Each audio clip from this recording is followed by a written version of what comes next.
What up, guys? Mike G with MDG Collections on hand.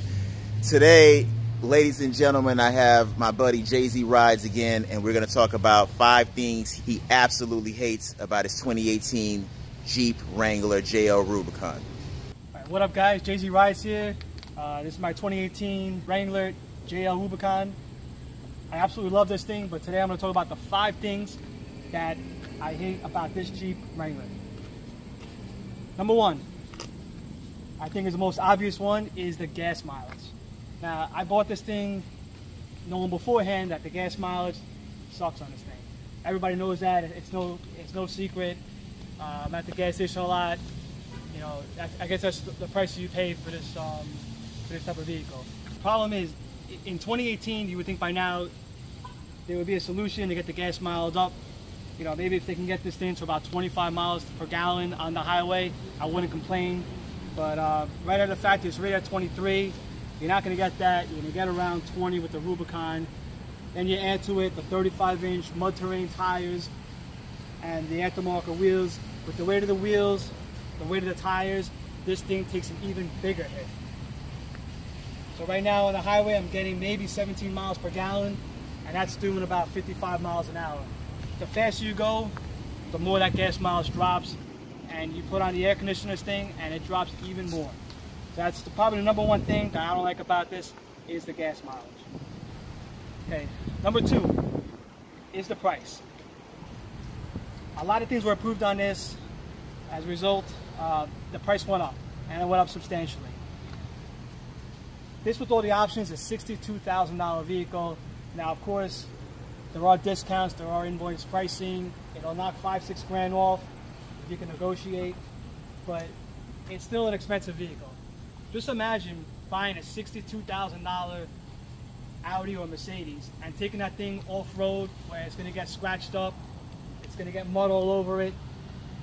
You're not going to be happy. Perfect. So I know this is meant to get dirty, to get some scratches on it. It's meant to take a beating. But $62,000, it kind of hurts with every scratch that I put on this. But again, it is a Jeep Rubicon, and I understand it's going to get messed up.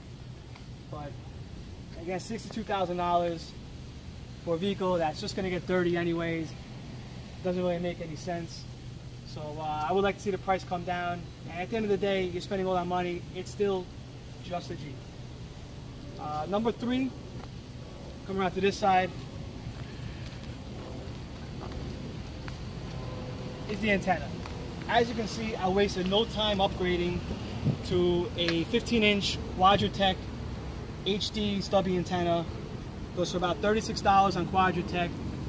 It's exclusive to Quadratec, but this replaced the stock antenna, which was a 32-inch steel-colored antenna that actually went above the roof.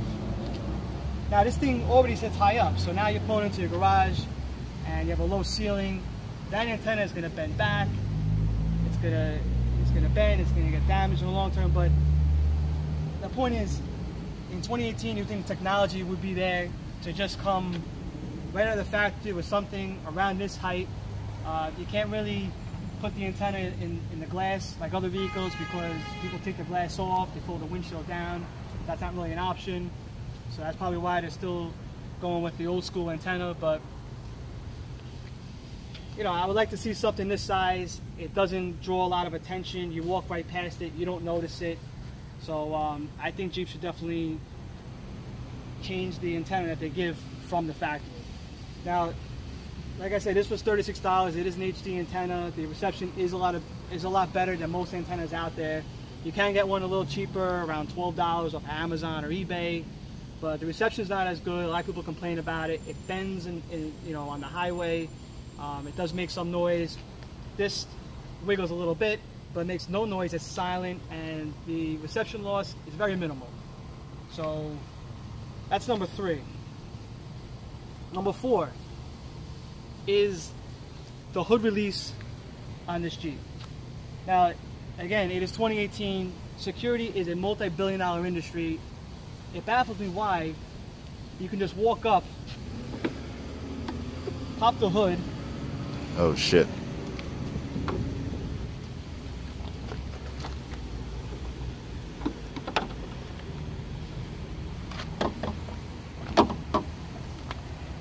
and just take whatever you want from inside.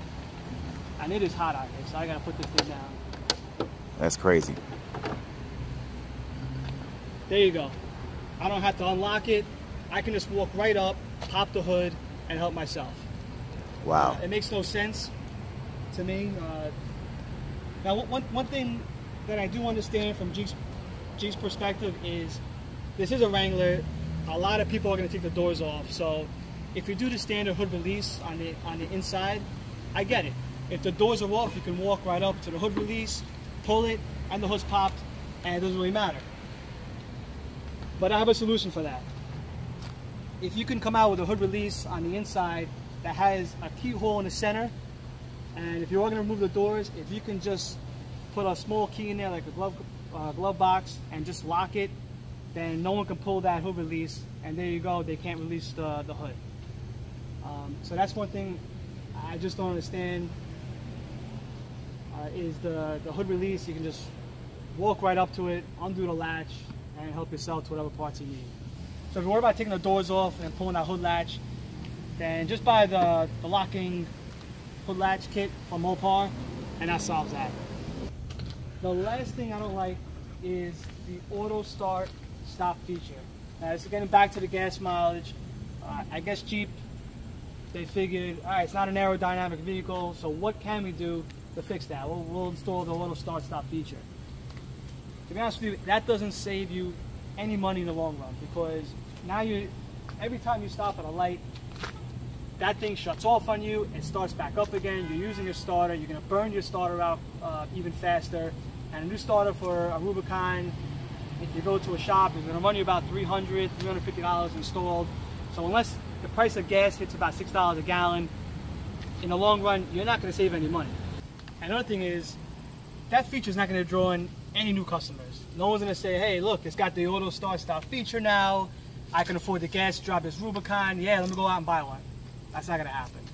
Another thing is, in order to turn that feature off, you have to hit a button that turns it off every single time you start the Jeep up. You can't just turn it off once and keep it off forever, unless you go out and buy the Taser, which is about $330. So that's kind of annoying. You got to hit that button every single time you turn the Jeep on. But just that feature is kind of annoying. Every time you stop at a light, the Jeep shuts off, and when it turns back on again, the whole Jeep shakes, and you got to listen to that noise. It's just really annoying. That's a feature I just don't like. Keep that on the luxury cars. It should not be on this, because it doesn't save you any money. So that's the 5 things that I don't like about this Jeep. Don't get me wrong, I really do love this thing, but no vehicle is perfect. So those are the 5 things that I thought off the top of my head that I hate about this Jeep Rubicon. Hopefully Jeep is listening to this and they can improve upon that. If not, I still love this thing, and I'm gonna keep it anyways. All right, guys, so that was 5 things that Jay-Z Rides absolutely hates about his 2018 Jeep Rubicon. Stay tuned for this next video. 5 things he absolutely loves. This Jeep is incredible. And guys, I want to thank you for the support. Give this video a thumbs up if you can. Jay-Z Rides is his YouTube channel.